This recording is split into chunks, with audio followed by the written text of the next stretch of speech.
Көбүңүздөр ушундай жалгыз калгандан, караңгыдан коркосуздар. Жада калса, жалгыз отуруп светти өчүргөндөн дагы, ажатканага барганда дагы коркобуз, анткени аркабызда бир нерсе тургандай болот, алдыбызда бир нерсе тургандай, алдыбыздан бир нерсе чыга калчудай бизге сезилет. Эмне үчүн мындай болот? Анткени булардын бардыгын тең жин шайтандар кылат. Качан адам өзүнө коркуу сезимдери келе баштаган учурда жиндер анын бардыгын сезет. Жанагы ит сымал.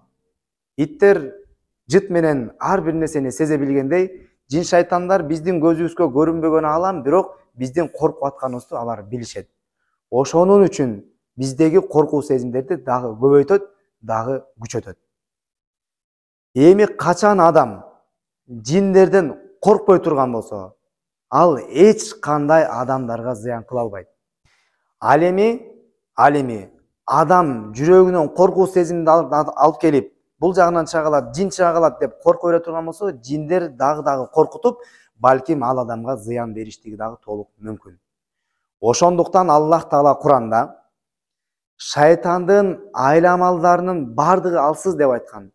Эми биз жиндердин зыяны бизге тийбеш үчүн, ошол караңгыда дагы, жалгыз калганда дагы жиндерден коркпош үчүн биз Аллахка гана тобокелди күчөтүш керек. Анткени бизге келген ар бир коркуу сезим, оору, бунун бардыгы бир гана Аллахтын уруксаты менен гана келет. Эгерде сиздерде ушундай коркуу сезимдер болуп, жүрөгүңүздү дагы эле токтото албай коркуп аткан болсоңуз, анда бул дуаны дайыма айтып жүрүңүз. Бисмиллахиллази ла ядурру ма исмихи шайъун фил ард ва ла фис самаи ва хувас самиул алим.